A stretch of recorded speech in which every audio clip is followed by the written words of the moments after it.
Good morning and Happy New Year. Thank you for turning in and listening to the Wealth Guardians radio show, the very first show for 2021. And yes, Brice is still with me. Hey, Brice. Thank merciful heavens. Last show of 2020 is out the window. The new show for 2021 is here. Good riddance, 20. I have been waiting almost 365 days for this one. Woo, Doug. Happy New Year to you. You too, sir. How was everything for your holiday season? It was great. You know, we always shut the office down for that week of Christmas, New Year's, and it's nice to recharge and get away. And, you know, our family is blessed. We found out we're going to have a new daughter-in-law soon. Is that not great news or what? Yeah. Outstanding. Yeah. Which, of course, when you have a new daughter-in-law, at some point that means you have new grandkids at some point down the road. And we're looking forward to that. I know you are. You love your grandkids. Very good. And Sherry had a good holiday season as well? Yeah, we did. I mean, it was nice and restful. Not a lot going on, but just you know, great family time. Outstanding. You got any New Year's resolutions? You know, I don't make any resolutions per se. Neither do I.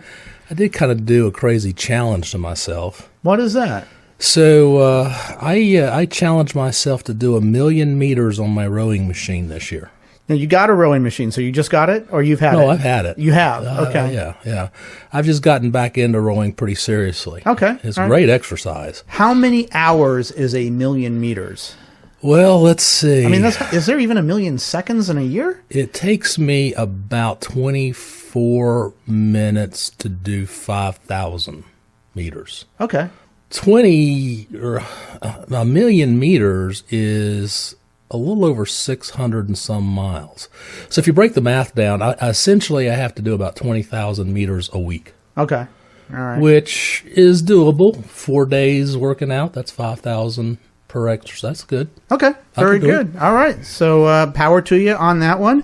And you know, I don't do New Year's resolutions at all either, though I did get recently I got an exercise bike for my office at the house, one of those spinner bikes, which is really nice.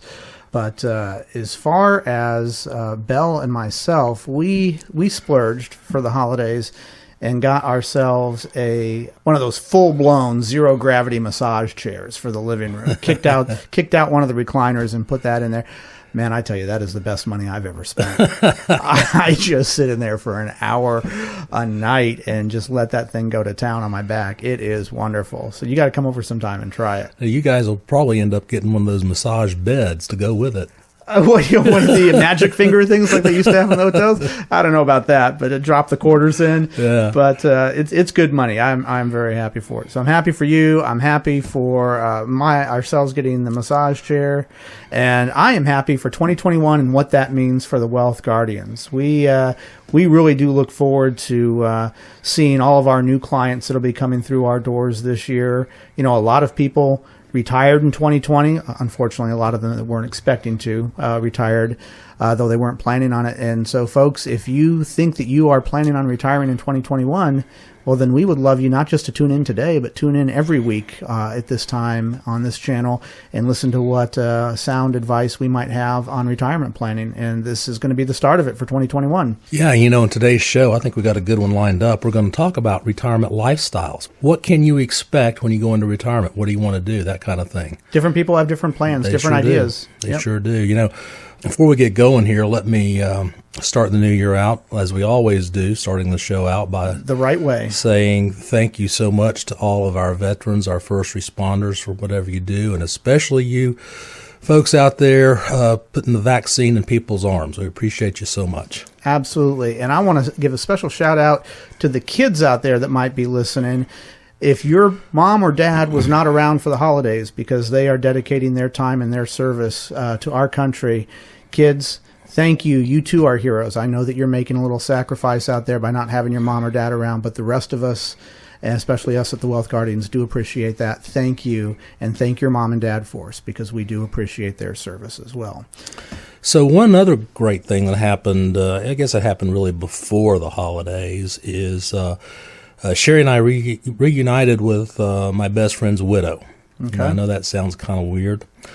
Yeah, my best friend passed away unexpectedly in 2006, and we were best friends, and did vacations with him and his wife, and even took the kids when they were young down to Disney together, and we were planning on our retirement being some of the same, traveling together. Rodney and I played golf all the time, but it was tough on her after he passed away so quickly and unexpectedly. He's only 49. Wow. Yeah, it was a heart attack.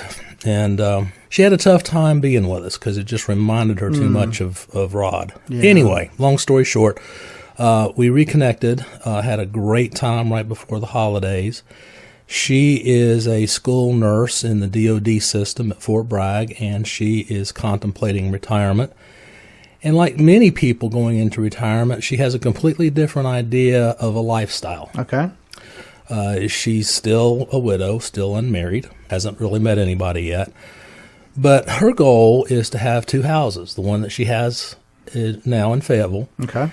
And then another little mountain place that she can get up to. A lot of people in this area like that concept. You as well. Yeah, absolutely. And, we see that a lot. A lot of folks go down to Florida. And in the summer times, they come up to the North Carolina mountains and get out of the heat of Florida in the summer. So, that's one way to do a retirement lifestyle, have the 2-house concept. Sure. Back and forth. And it's wonderful if you can do something like that. So that's her idea. You and I are going to be working on her retirement plan for her pretty soon. And I got a sneaking suspicion she's going to be able to do it. Outstanding. I look forward to working on that with her. So what we're going to be talking about today is different lifestyles that one might envision for themselves and try to plan around for retirement. So let's see here. Got the 2-house solution. Got the 2-house solution. We got the RV life coming up. We have a number of clients yes. who are big into the RVs, the fifth wheelers. They've either been doing it for a while or they're just ready to buy it, and they have set their goals. They have got the U.S. map out and where they're going to be taking that baby, and that is a lifestyle. But the question is, how long do you maintain that lifestyle? Is that something you want to do into your 80s and your 90s, or where is the line drawn, or do you even know? And then what RV do you want to get? Do you want the Airstream type RV? Yeah. We've got a client who just swears by them, and I didn't know this. He told me that actually there are RV parks that are specifically for Airstream. So if you brought a Winnebago in there, you're out of luck. They're not going to let you in. Okay. So I had no idea. Okay. Well, yeah. So folks, as we start to talk about this, start thinking yourself, is my retirement 1 year out? Is it 5 years out? What do I want my retirement to look like? And, traveling or traveling via an RV is one thing that a lot of people want to do. Is that something that interests you? You've got to ask yourself that. Is having 2 houses. Maybe you've already got 2 houses. Do you want a third? Or do you want to buy that first, second house, or just know whether or not that's even a remote possibility to think about? So I want you to start asking yourselves, what do I see retirement looking like for myself? We're going to go over some of the other different lifestyles that Doug and I see come before us. Some are very imaginative, and some are very simple and relaxing. So that's what we're going to ask you to do throughout this show here. Doug, let's do one more here before we move to the trivia question in the break. All right, you pick one.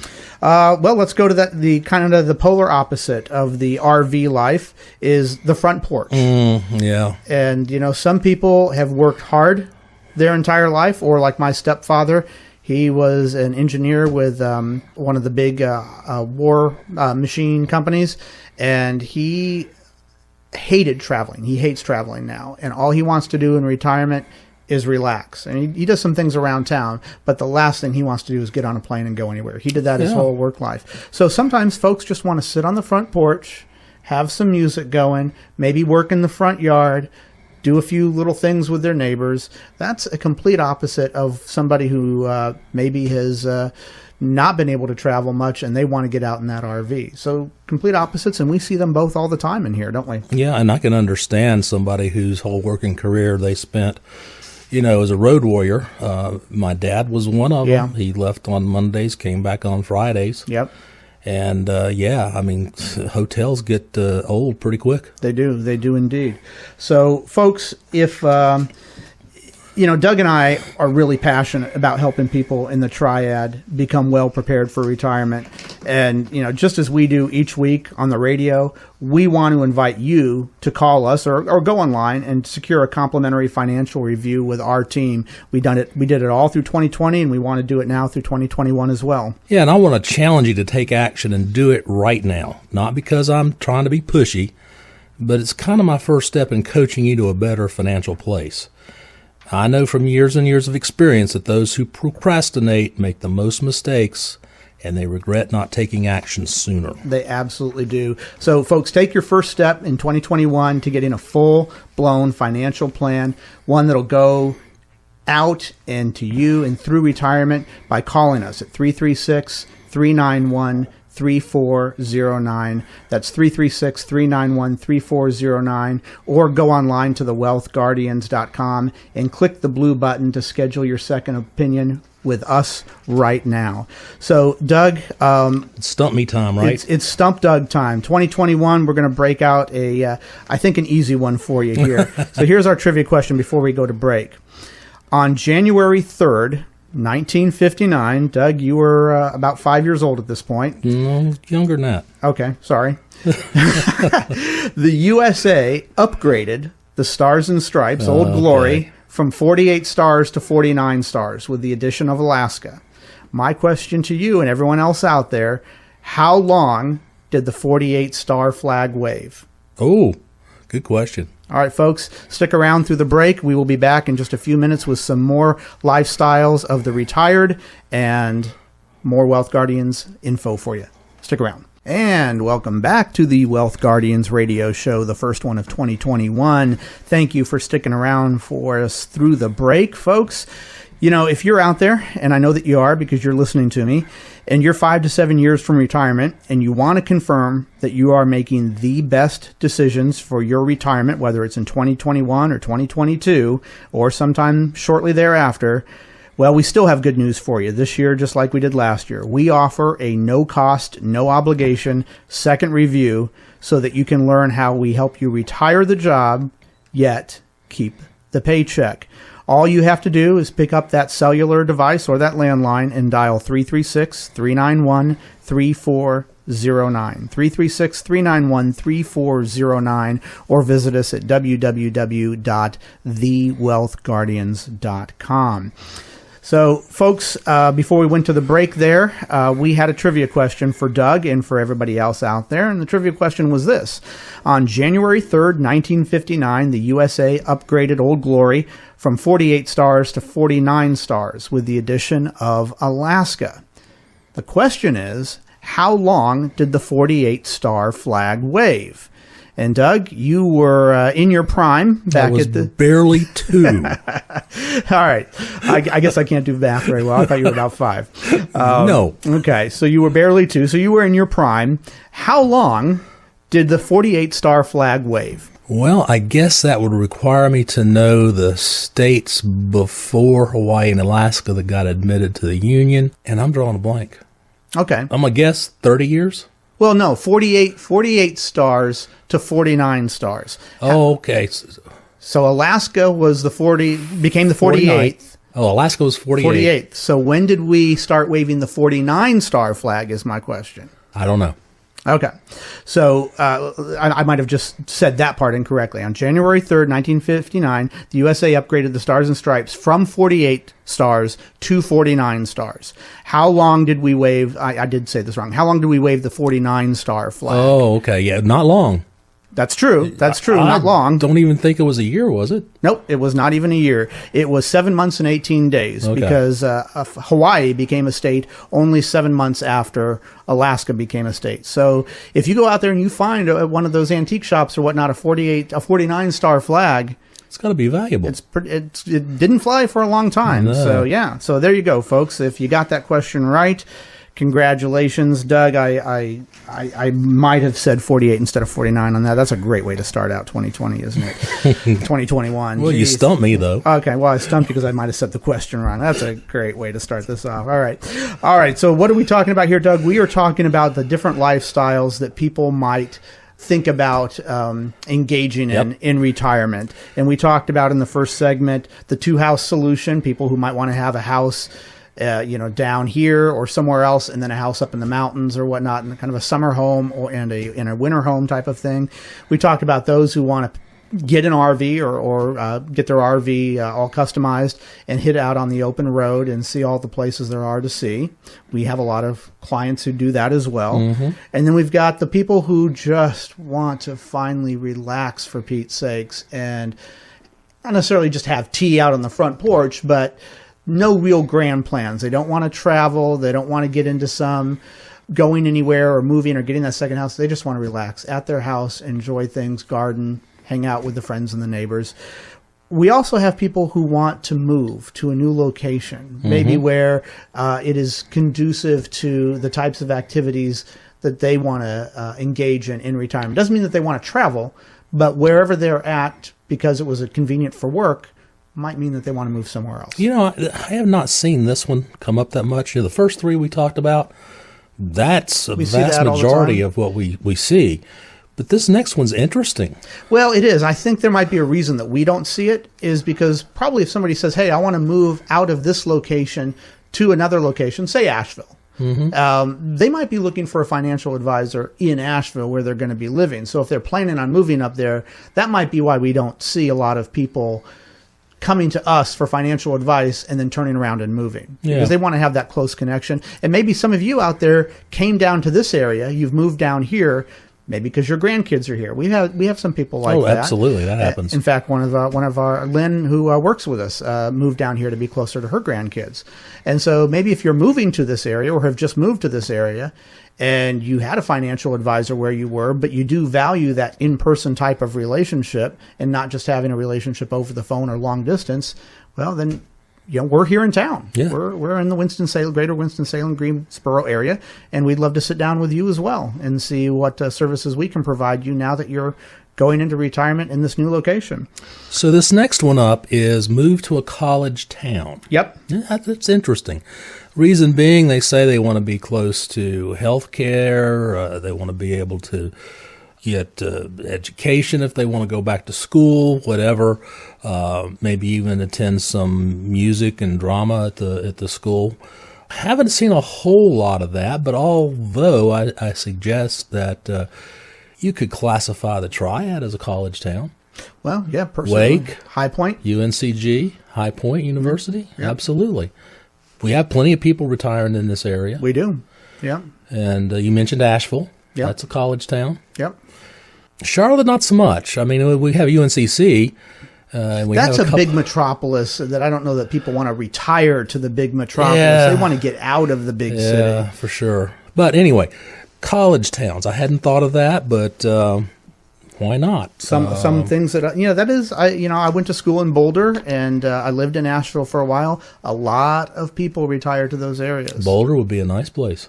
It would be, yeah, if you're okay with winters. I lived out in Colorado most of my life, and I'm done with snow. I'm happy to have it just snow here a couple times a year. We might be getting snow here any day now, as I heard on the weather, but I'm done with snow. But yeah, some people want to retire up there in the snow. You've got don't you have one of your sons lives up that way? Well, our younger son, who's bringing us the daughter-in-law, is in Colorado, and I suspect he is going to stay there. Is your daughter-in-law a Coloradan? Yeah. What part? Where is she from? They're all around the Denver area. Okay. So you've got Bronco blood in you now. Are you No. She's not a Bronco fan? Well, I don't know about her, but I'm not. You've got Bronco blood in the family, my friend. Actually, my son can actually see their training facility from his apartment. Nice. Okay. Doug, this next one, this is what a lot of people like to do in retirement. Number 6, and you are no stranger to this yourself. The golf course. The golf course, yes. Yeah. So, Doug, you have played most of your life, and... Well, no, I started playing late in life, actually. Oh, did you? For a golfer. Oh, okay. Yeah, when I joined Merrill Lynch, the boss said, you need to learn how to play this game. And you hadn't played before that at all? No, never swung a club. Really? Yeah. Okay. That's why I'm so bad now. Well, that is having somebody retire in a private community. Your place down in Charlotte, You live on the golf on course. the greens. Mm-hmm. Yep. Number 14. Off of tee number 14. And a lot of people, there aren't probably too many people in there who aren't close to retirement. Yeah, our neighborhood is probably about half and half. Is that right? Yeah, about half are retired and half close to it. Close to it. My next door neighbor just retired in August from American Airlines, so we got quite a few retirees now. Yeah, it's one way to stay healthy. It's an easy way to stay healthy. It's not a lot of physical exertion, but it certainly keeps you active, and you get to do it with friends. So, I don't know how many people would start off learning to golf in retirement, but if you've done that, there's no shortage of people out there who want to be near a golf course for retirement. Now, let me ask you something about golf. You're a disc golfer. I'm a disc golfer. We call it ball golf, and we call it disc golf. Do you see a lot of retirees playing disc golf? Because it doesn't have the long history that golf does. It only got started in the 60s, disc golf did, and it didn't really become popular until the 90s. So you don't see. I'm 52, and when I play in a tournament or a match, I play in what's called the Grandmasters. That means anybody over 50. And there's a handful of us out there. We're certainly not the majority, but I think it would not surprise me about 10, 15 years from now that you start seeing disc golf retirement communities popping up, just like you've got golf retirement communities. They haven't happened yet. But to have a really nice private disc golf course that you can live right around and just jump out there is the same exact, that would be a dream of mine to have that out there, just like so many people want to retire with golf. But they haven't happened yet, but I think there will be something on the horizon at some point. Yeah. Doug, what else do we have? Oh, let's see here. We've got Follow a Passion is next. This is an interesting one because it just started occurring to me in the last couple of weeks. When I come home, oftentimes we work till 7:30 or whatnot here. I get home, I eat, and I want to do something around the house that is not exerting but relaxing, more so than just watching TV. And I think to myself, what is it that I want to do? And so I'm thinking of really taking up a hobby. I don't really, other than disc golf, I don't have a hobby. And I thought, do I want to start building models? I used to do that when I was a kid. I'd like to do that. But I have my brother-in-law up in New York is a master whittler. He works with wood, and he makes these cool puzzles and things. He's a construction worker too, but he really enjoys that. And I might be leaning toward trying to dip my toes into whittling. So folks, if you're out there and you are a whittler or know somebody who is, and there's some society, please float me an email of some groups around here or some website that I might be able to look into and see if this is something I'd be interested in. But yeah, follow a passion. Find something that you want to do. And why, Doug, this is important. This one is really important. And why is it important? Because a lot of people don't have a passion when they're working regular routine hours for the last 30 or 40 years. And then suddenly they stop retiring. And they're left wondering what to do with their time. Yeah, this story reminds me of one of our clients who his passion is he makes these beautiful wooden bowls. Yes. And he has an eBay store he sells them on. In fact, one bowl he brought, I fell in love with, and I bought it for our conference room. Yeah. So it's sitting in our conference room right now. But yeah, nothing wrong with following a passion. It could be more than a craft. It could be, I knew one guy retired and became a pastor. Mm-hmm. Something completely different than what you've ever done before. Nice. Yeah. Nice. So. But that's important because you're going to have a lot of free time. You might not the first year because you're getting all these projects done around the house, and people say, I'm more busy now than I ever was in work. That's going to run out. You're going to get all those projects completed at some point, and then you're going to be wondering what to do. Don't just sit there and twiddle your thumbs. Find a passion for yourself. And as a financial planner, we want to help you figure out how much does that passion following it going to cost, and can we help you financially plan around it? So, folks, we're wrapping things up here. Please, if any of this sounds interesting to you, or you do think that you're going to be looking more seriously toward retirement in the next couple of years, then we would love in 2021 to sit down with you and help you figure out a financial plan toward reaching whatever your retirement goal might be. All you have to do is call us at 336-391-3409. 336-391-3409, or visit us on the web, www.thewealthguardians.com. We would very much like to sit down with you and see what services we can provide for you in 2021. Doug, Happy New Year to you. Happy New Year to you. And folks, my takeaway here is follow your passion. There you go. That's our theme for 2021. Follow your passion. Follow your passion. Folks, you all have a good rest of the weekend out there, and we will see you next weekend at this same time. Take care.